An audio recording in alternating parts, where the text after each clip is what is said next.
Bonjour à tous et bienvenue sur la chaîne Entreprendre sa vie. Aujourd'hui, du coup, je suis avec Estelle, Enchantée. enchantée, qui va nous raconter un petit peu son parcours de vie, tout simplement, et un petit peu, voilà, par où elle est passée pour arriver où est-ce qu'elle en est actuellement. Tout à fait. Et voilà, est-ce que tu peux te présenter un petit peu? Oui, bien sûr. Donc moi, je m'appelle Estelle, j'ai 30 ans. J'ai un parcours où j'ai été infirmière pendant 5 ans, mais j'ai décidé de changer de voie et de me diriger vers l'entrepreneuriat justement parce que c'était quelque chose qui m'intriguait énormément et qui me donnait envie de découvrir. Ah, mais super, merci pour cette petite présentation. On va remonter un petit peu en arrière pour comprendre un petit peu ton parcours et ton environnement dans lequel tu as évolué. Bien sûr. Alors moi, j'ai grandi en Seine-et-Marne, dans un environnement très, très sain. Voilà, avec mes parents, j'avais une vie vraiment très tranquille à la campagne. Au niveau scolaire, j'étais plutôt une bonne élève, très bonne élève même, mais je rencontrais des difficultés un petit peu au niveau social, au niveau de mes amitiés. Je me suis souvent retrouvée seule, moquée. Voilà, c'était pas agréable pour moi mon parcours scolaire jusqu'au lycée, collège, voilà. Je me cherchais, j'avais pas vraiment de personnalité, j'étais assez introvertie et très réservée. Ok, tu as quand même vécu dans un environnement familial, on va dire, assez ouvert et qui te soutenait dans tes choix, dans tes projets? Alors oui, j'ai grandi dans un environnement très ouvert, très sain, mais par contre, c'est vrai que le fait de passer du travail d'infirmière à l'entrepreneuriat, ça a été quelque chose d'assez particulier parce que mes parents ou même mon environnement, infirmière, c'est un vrai métier, c'est vraiment un métier où tu auras toujours du travail, tu as la sécurité de l'emploi. Donc c'est vrai que de passer vers ce milieu-là où j'ai rencontré aussi des difficultés ça a pu poser question à mon entourage. Ok, donc du coup, tu vas nous en parler un petit peu plus dans le détail après. Ton adolescence, comment tu l'as vécu, on va dire, comme tu disais un petit peu, plutôt bien, mais à la fois un petit peu...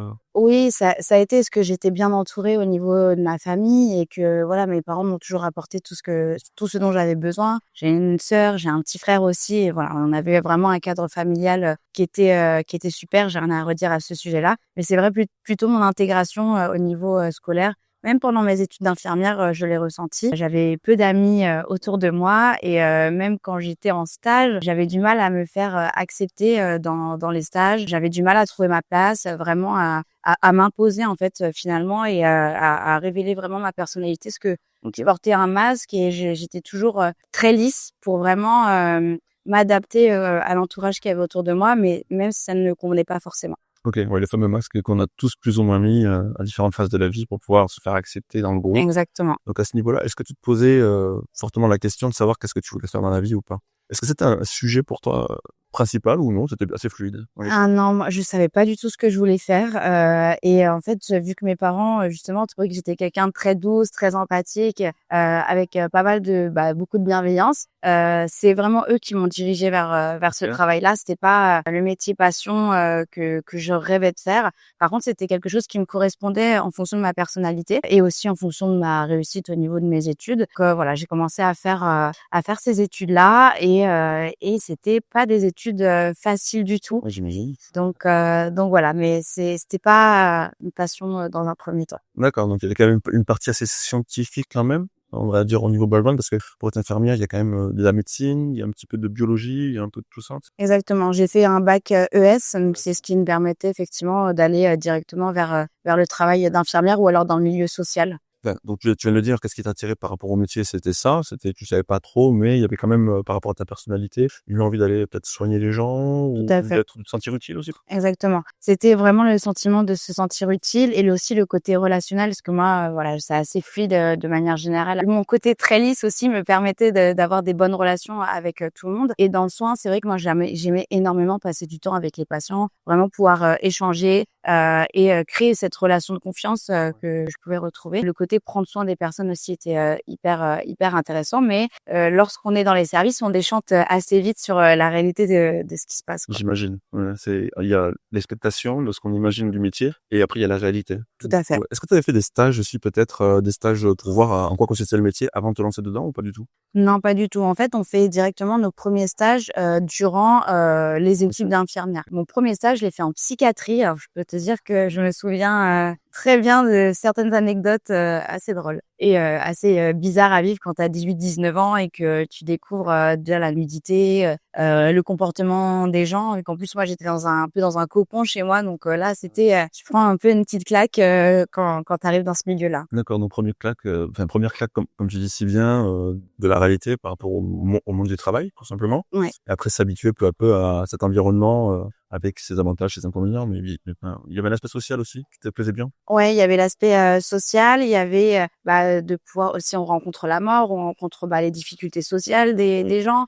Donc et puis moi vu que je suis quelqu'un aussi qui m'imprègne énormément des émotions des autres, au début ça a été assez difficile à gérer parce qu'en fait tu vois que des personnes qui ont des problèmes, soit des problèmes sociaux, soit des problèmes psychiatriques, soit des problèmes de santé. Tu peux vite faire le transfert avec ta famille ou tes grands-parents par exemple parce que moi j'aimais beaucoup prendre soin des personnes âgées. Donc c'est vrai que c'est des choses où tu dois apprendre vraiment à prendre du recul et mais ça m'a fait énormément grandir parce que je ne regrette en rien d'avoir eu ces expériences parce que je pense que ça me sert dans mon travail actuel. D'accord, ouais. Et qu'est-ce que tu as pu apprendre dans ce métier-là? D'être très minutieuse OK. parce que on n'a vraiment pas le droit à l'erreur dans les soins, dans les médicaments qu'on peut injecter. FIFA. J'ai aussi vécu des situations d'urgence, on est obligé de réanimer des personnes. Là, faut être extrêmement réactif. Ça m'a aussi appris l'organisation. Ouais. Parce que si t'es pas organisé, le service il se passe super mal et c'est vraiment compliqué. Après, ça m'a aidé à développer mon côté relationnel. Mais bon, ça c'était quelque chose qui était assez naturel chez moi. Mais c'était plutôt toute la partie qui est technique, connaissance, organisation qui était pas facile à intégrer. J'imagine. Et donc du coup, ces compétences ont pu te servir peut-être actuellement dans ton activité actuelle? Notamment l'organisation, la gestion du stress aussi, parce qu'il y a quand même, peut-être des Tout à fait. choses, dont tu nous parleras Mmh. après peut-être? Ouais, tout à fait. La gestion du stress, oui, ça c'est quelque chose qu'on retrouve énormément dans le travail d'infirmière, parce que tout peut basculer à n'importe quel moment et ça, il faut savoir vraiment être réactive. L'organisation, ouais, ça m'a appris beaucoup sur l'organisation, sur la gestion de mon temps. Tu vois, dans le travail d'infirmière, tu peux pas ne procrastiner parce que tu es en service, donc tu y vas, tu pas le choix, tu dois faire ça, ça, ça à telle heure. Et c'est vrai que quand tu es entrepreneur, il y a personne derrière toi où tu pas d'obligation. Donc ça, c'est quelque chose que j'ai appris, mais en étant seule et en voulant justement aller chercher mes objectifs. Et c'est ça qui a comme différence entre le travail finalement de salarié ou le travail d'entrepreneur où si tu ne travailles pas, il y a personne qui va te dire d'aller bosser. Ouais, tu travailles pour toi-même, quoi. Tout à fait. Si on parle un petit peu du déclic et cetera, enfin, qu'est-ce qui s'est passé? Enfin, à quel moment tu as senti le besoin de changer de voie, en fait? Il y a eu plusieurs déclics. Il y a eu le Covid.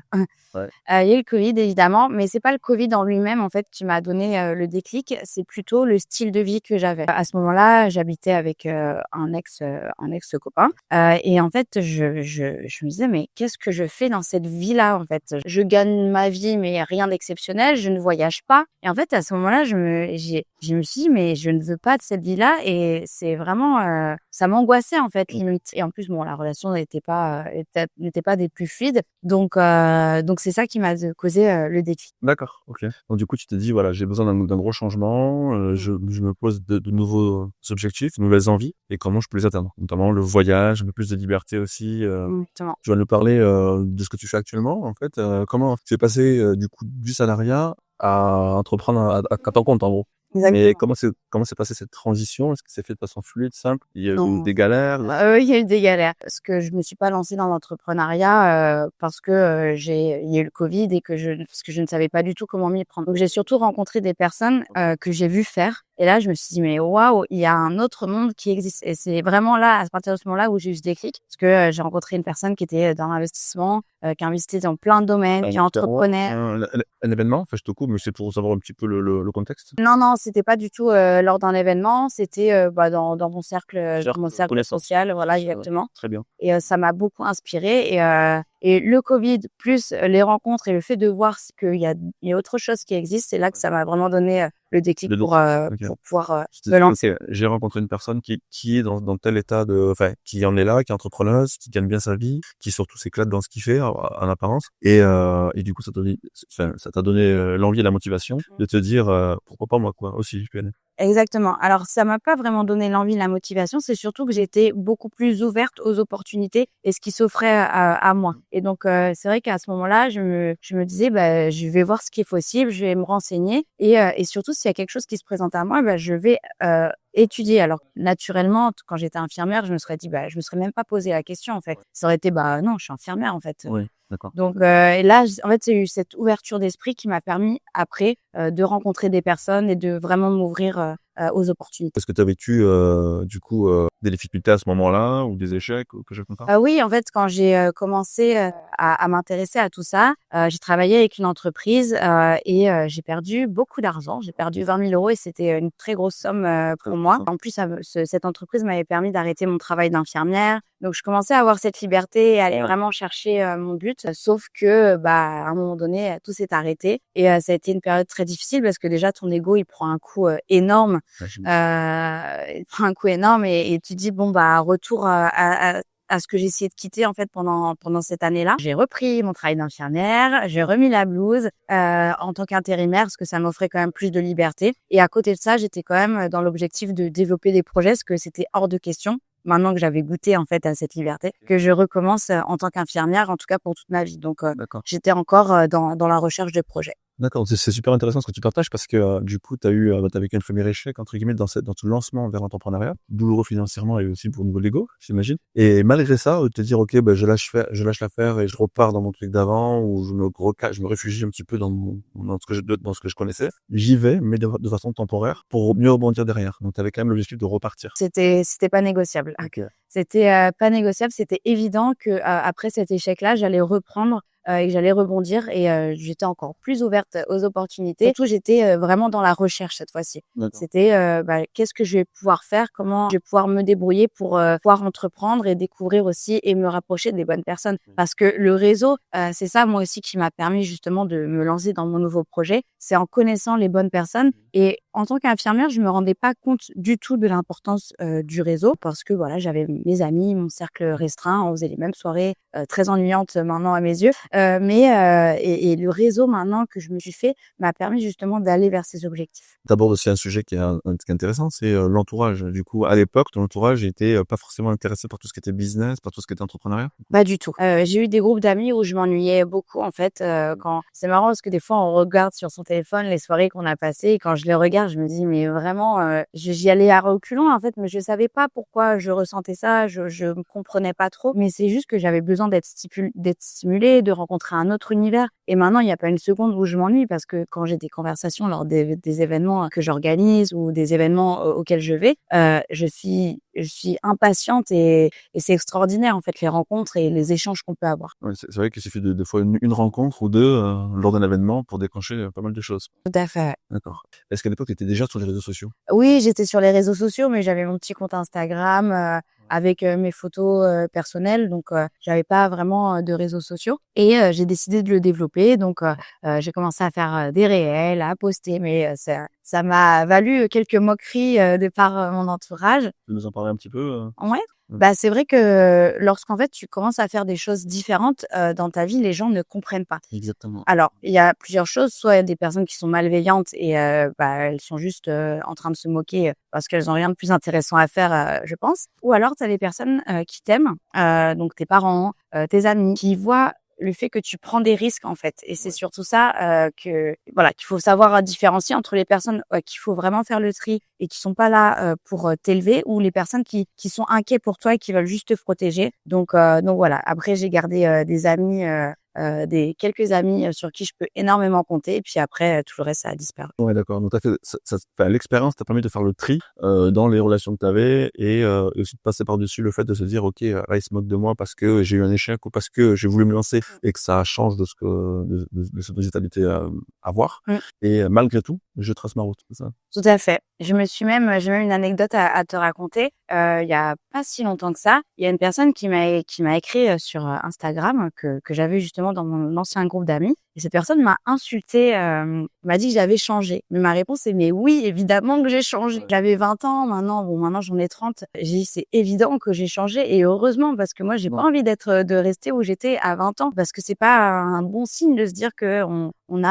est toujours au même endroit. Moi, je veux vraiment, bah, cette croissance et c'est ça que je cherche. D'accord. Ouais, toi, tu recherches vraiment, tu es drivé un peu par la croissance et toujours t'améliorer, chercher voilà, à apprendre de nouvelles choses, t'améliorer. Parce que, tu vois, tu aurais pu, rester, par exemple, te dire infirmière, avec tout le respect que j'ai pour le métier d'infirmière, c'est pas une sorte de comparaison entre devenir entrepreneur et devenir salarié, parce que les deux sont parfaits. Enfin, les deux sont juste des choix à un instant T qui correspondent à un besoin, tout simplement, dans lequel, on s'épanouit, on y trouve des clés, des choses comme ça. Donc, il n'y a pas de comparaison du tout. Mais, t'as souhaité changer, tu vois, et avancer, en fait. Donc effectivement, le travail d'infirmière, pour moi, c'est un travail qui est très respectable, qui est très difficile, qui demande beaucoup d'engagement et il faut vraiment être impliqué dans ce qu'on fait. Mais le côté entrepreneurial m'a toujours attirée parce que moi, j'ai soif d'apprendre. Je me suis mise à lire, quelque chose que je ne faisais pas du tout. Maintenant, je ne regarde pratiquement plus Netflix. Je regarde des podcasts, des vidéos YouTube qui me permettent vraiment d'apprendre tous les jours et voilà, j'ai vraiment en fait changé tout mon environnement et toute ma façon de faire. De voir les choses. De façon progressive. J'ai aussi assisté à des séminaires où là j'ai rencontré plein d'entrepreneurs et ça c'est exceptionnel. Je conseille à tout le monde de faire ça. Ça donne des très très gros déclics. Comment t'as découvert ce que tu fais actuellement, le club de business? Donc oui, j'ai rejoint un club d'affaires qui s'appelle Exacou. Comment je l'ai rejoint? Grâce à mon réseau justement. C'est ça qui est assez incroyable parce que c'est une personne que j'avais rencontrée 3 ans auparavant. On a déjà travaillé ensemble. On s'est lancé dans cette aventure tous les deux. Et voilà. Donc la force des contacts, c'est super, c'est super. À travers cette rencontre, tu as découvert cette opportunité, tu t'es lancé et là tu développes ton réseau sur Toulouse. Exactement. Donc moi je suis dans un club d'affaires qui s'appelle Exacou et donc il y a plusieurs possibilités. Je développe sur la ville de Toulouse. Donc j'organise des événements, maintenant je fais des conférences. Jamais de ma vie j'aurais pensé un jour pouvoir faire des conférences ou pouvoir m'exprimer devant du monde ou même juste faire cette interview parce qu'à la base j'étais quelqu'un de vraiment très timide qui n'avait pas du tout confiance en moi. D'ailleurs, concernant la confiance en moi, j'ai aussi axé sur ma santé. C'est-à-dire que le sport, le fait de bien manger, le fait de lire, j'ai mis énormément de choses en place qui m'ont permis de m'améliorer. Et en termes de routine, de développement personnel et de mindset, comme on dit à l'anglaise, donc état d'esprit, qu'est-ce que tu as mis en place depuis ce changement? Enfin, comment tu t'organises au quotidien? Quelle est un peu ta journée type, entre guillemets? Pour évoluer dans mon quotidien, j'ai mis en place pas mal d'habitudes, vraiment une routine. Parce que moi, j'ai besoin de ça en fait pour vraiment être carré, sinon ça part dans tous les sens. Mais je pense qu'il y a beaucoup de personnes qui ont besoin de routine. Donc la lecture le matin quand je me lève, D'accord. je suis une diète, je mange correctement, je fais des affirmations positives, je fais de la visualisation, je fais de l'écriture tous les matins. Bon, ça arrive qu'on passe à côté, mais de manière générale, j'essaie toujours d'être hyper disciplinée. Pour le sport, j'essaie de ne pas rater de séances de sport. Voilà, en fait, c'est vraiment un engagement envers soi-même. Le fait d'être discipliné et c'est ça moi qui me fait me sentir bien. Quand on n'est pas discipliné ou qu'on respecte pas ses propres engagements, en fait on se respecte pas soi-même. On se trahit soi-même, ouais. Exactement. C'est super ça. J'aime bien. Est-ce que tu as des objectifs clairs où tu veux aller? J'ai plein d'objectifs en tête. Le premier, c'est de développer le club, de développer le réseau du club parce qu'on organise des after-work sur Toulouse. La seconde chose, c'est l'aspect formation, l'aspect éducation. Le fait vraiment d'accompagner aussi des personnes à faire la même chose que moi parce que j'étais infirmière, j'avais zéro connaissance, je connaissais absolument rien. Donc si je l'ai fait, tout le monde peut le faire et c'est ça que j'aime partager parce que c'est vraiment accessible. Et j'ai aussi mis un pas dans l'investissement. Donc j'ai commencé par la crypto-monnaie où je me suis formée toute seule et aussi en étant accompagnée par des bonnes personnes. Et avec le club, on a aussi des possibilités d'investissement et c'est ça aussi qui m'a attirée dans un premier temps. Et après, je me suis prise au jeu, j'ai commencé à organiser des événements, j'ai rencontré plein de monde. Et en fait, c'est vraiment une aventure humaine parce qu'on parle d'argent où on investit, mais le côté humain, c'est vraiment ce que j'aime le plus. D'accord, ok. C'est avant tout une aventure humaine avant de penser à tout ce qui est autour, investissement, business, etc. Exactement. Après, on va pas se mentir, l'argent, ça reste un pilier qui est important pour pouvoir grandir, mais c'est pas uniquement ça. Il y a le côté relationnel, il y a le côté professionnel, il y a le côté financier qu'on peut retrouver avec Exacou. Est-ce qu'il y a des personnes clés qui t'ont inspiré dans ce parcours? Alors, il y a une personne qui m'a beaucoup inspirée, c'est Robert Kiyosaki, parce que c'est le premier livre que j'ai lu quand j'ai commencé à essayer de comprendre un petit peu tout ça. Donc, c'est le livre Père riche, Père pauvre et le cadran du cash flow. Je vous le conseille parce que là, ça va aussi beaucoup éveiller. J'ai lu aussi. Donc. Exactement. Et j'ai pu aussi le rencontrer en séminaire. C'était en Roumanie. C'était la dernière fois qu'il venait en Europe parce qu'il était assez âgé maintenant. Et c'était exceptionnel parce que là, t'apprends vraiment de personnes qui ont une énorme réussite. Et moi, je suis D'ailleurs, pour revenir un petit peu sur les personnes qui se sont moquées ou qui ont émis des jugements sur moi, avec du recul, Ouais. je me dis: «Mais est-ce que tu vas écouter des personnes comme celle-ci qui n'ont pas la vie que tu souhaites, alors que tu peux écouter des personnes, qui sont dans l'entrepreneuriat et qui réussissent?» Qui est-ce que tu choisis d'écouter? Bah, tu écoutes les personnes qui ont ce que tu veux, pas l'inverse. Oui. Donc voilà pourquoi maintenant les critiques, Ouais. ça me passe au-dessus. Est-ce que tu as la vie que je veux? Non, bon, bah, tu as rien à m'apprendre, désolée. Ouais. Après, c'est intéressant aussi parce que souvent, après, là, on va peut-être rentrer plus dans la psychologie ou autre, et je suis pas du tout psychologue, mais souvent, quand une personne nous critique ou ou alors est choquée par quelque chose, c'est que souvent, ça lui ramène un miroir, entre guillemets, sur lui-même. Et là, Tout à fait. où est-ce qu'il en est? Qu'est-ce qu'il a pas mis en place? Ou voilà. C'est ça. Pour moi, une personne effectivement qui prend le temps de juger ou même d'écrire un mauvais commentaire sur les réseaux sociaux, en fait, c'est ses propres insécurités qui nous renvoient. Parce que moi, personnellement, enfin, je me sens très très bien, je suis toujours en train d'évoluer. Ça ne me viendrait pas une seconde à l'esprit d'aller faire un reproche, une critique à une personne qui essaye de se lancer. Justement, je vais plutôt l'encourager. Je ne comprends pas, quoi. C'est tellement hors mon champ de vision que je comprends pas oui, aussi, j'ai mon côté empathique qui va certainement aider. Ah, je me retrouve aussi là-dedans parce que typiquement, que ce soit au lycée, au collège ou même à travers YouTube ou des réseaux sociaux, tu me verras jamais tailler quelqu'un pour tailler, tu vois ce que je veux dire? Parce que je trouve pas d'intérêt. En fait, c'est quoi l'intérêt d'aller tailler pour tailler? À la rigueur, je fais une critique constructive et écoute, ben là, c'est vrai que ça fait un peu bizarre la façon dont tu l'as présenté ou des choses comme ça. Tu pourrais peut-être éventuellement envisager ceci, cela, cela. La personne pour s'améliorer, tu vois. Mais le fait d'aller tailler, me dire, ah, tu vois, lui, je vais le tailler, tu vois ce que je veux dire? Ben, C'est clair. c'est quoi derrière l'énergie que tu as, ou c'est quoi derrière le mal-être entre guillemets que tu as besoin d'exprimer tu sais, sur l'autre, voilà. Donc Exactement. jamais eu besoin de ça personnellement, tu vois. Non, moi non plus, jamais. J'ai toujours été quelqu'un de bienveillante. Après, effectivement, il faut faire la différence entre le fait de faire un retour constructif pour que la personne elle puisse s'améliorer et lui balancer une méchanceté au visage gratuitement. Donc, il faut aussi savoir se remettre en question et être à l'écoute en fait des personnes de ton entourage ou bah aussi dans l'entrepreneuriat parce que Ouais, prendre les avis aussi, c'est intéressant. prendre les avis Ouais. exactement. Et aujourd'hui, du coup, comment tu choisis les personnes qui t'entourent aujourd'hui? Je m'entoure, de personnes, sincères qui me tirent vers le haut, qui me soutiennent, qui m'apportent aussi en fait. L'objectif, c'est qu'on s'apporte mutuellement et pour moi, c'est super, important. Maintenant, les personnes toxiques ou les personnes, qui ne m'apporteront rien, en fait, je les repère à 10 kilomètres et en fait, elles ont même pas l'occasion de rentrer dans ma vie, en fait. Oui, bien sûr, ouais. Donc après bon, c'est un peu un mécanisme qu'on met en place et ça se fait spontanément et naturellement. Ouais, ouais, ça se fait naturellement. Ouais. Les questions de vibration aussi, Exactement. voilà. Et plus on évolue, plus on va rejoindre des gens qui nous correspondent mieux. Est-ce que toi, tu t'intéresses un petit peu à des sujets un peu moins rationnels, on va dire, je parle de la spiritualité, quelle est ta vision des choses un petit peu par rapport à la vie? Alors, C'est large comme question. Avant, je ne m'y intéressais, mais pas du tout. Je ne savais même pas que ça existait, en fait, la spiritualité, tout ce qui est lié aussi au développement personnel, les affirmations positives. Pour certains, ça peut paraître, bête.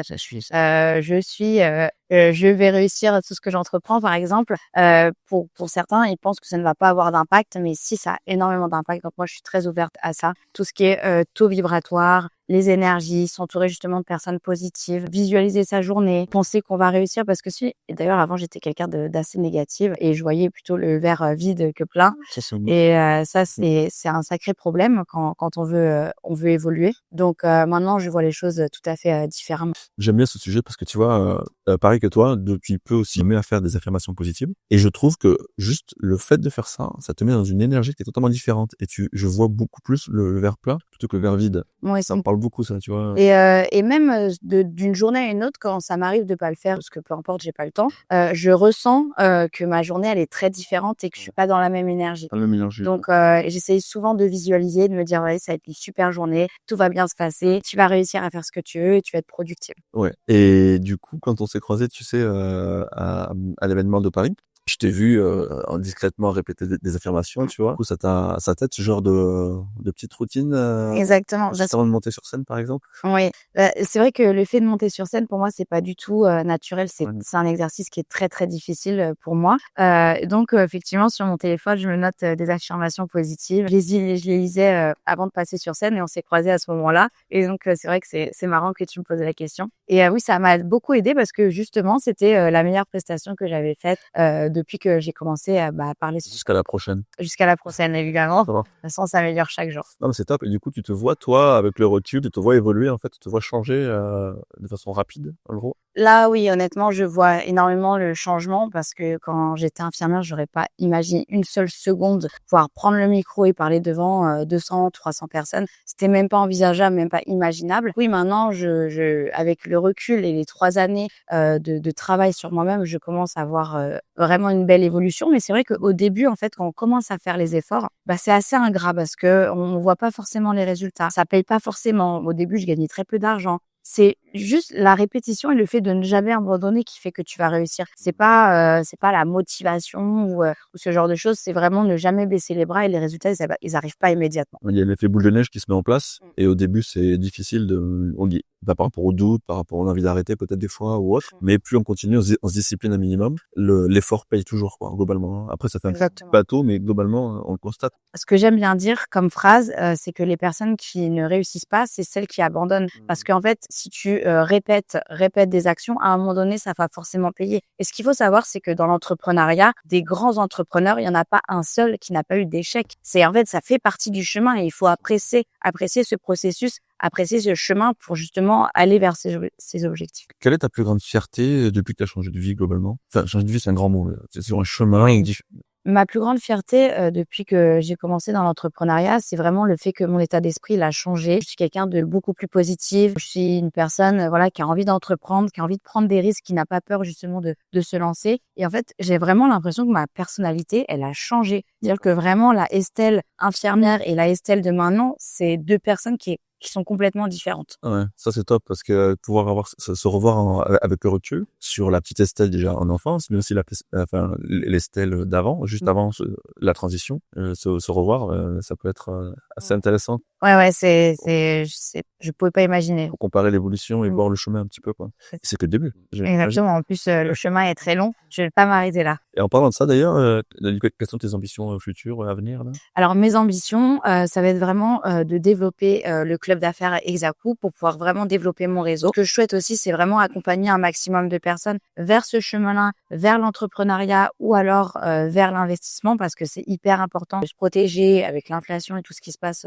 dans le monde économique. Ouais. Et j'ai aussi pour, objectif, de développer des business en ligne. OK. Donc là, je vais bientôt me lancer d'ailleurs. Je suis en train de voir ça. En fait, mon but, c'est vraiment de diversifier mes revenus, d'investir, pour, de l'argent passif et aussi de travailler avec le club, mais aussi, de travailler, sur des business qui m'appartiennent. D'accord, OK, oui, parce que t'as pas envie de mettre toutes tes œufs dans le même panier et du coup, bah, comme tout bon entrepreneur ou investisseur, tu as envie de lancer aussi d'autres projets en parallèle, Exactement. plus personnels, quoi. Exactement. J'ai envie de développer le club parce que c'est un environnement qui est incroyable et je le conseille à tout le monde. Mais j'ai aussi envie, pour un peu ma fierté, personnelle, de me lancer là-dedans et en fait de me challenger aussi parce que tu as toujours envie d'aller chercher plus et d'avoir de nouvelles connaissances, de vivre des nouvelles expériences, peut-être aussi d'autres échecs. Mais je suis OK avec ça maintenant, donc il y a pas de problème.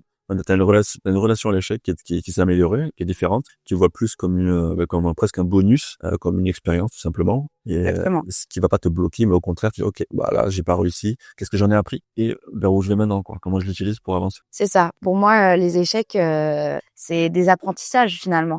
C'est vrai qu'en France ou même à l'école, quand on a des mauvaises notes, voilà, c'est une mauvaise chose. Tu as échoué, tu n'es pas un bon élève. Alors qu'en fait, moi, c'est mes échecs et les moments difficiles qui m'ont permis de grandir parce que j'aurais pas vécu tout ça, j'en serais pas là actuellement, c'est sûr et certain. Donc non, les échecs, il faut vivre des échecs, c'est important. C'est ça qui te fait grandir. Si tout est facile, en fait, t'apprends rien. C'est vraiment dans les échecs que tu as Oui. les meilleurs apprentissages. Ouais, c'est ça, c'est tout à fait ça. Et puis c'est vrai que par rapport à l'école, c'est un gros sujet encore. On ne pourra pas l'aborder ici. Mais c'est un gros sujet pour l'éducation, le rapport à l'échec, le fait d'être noté aussi.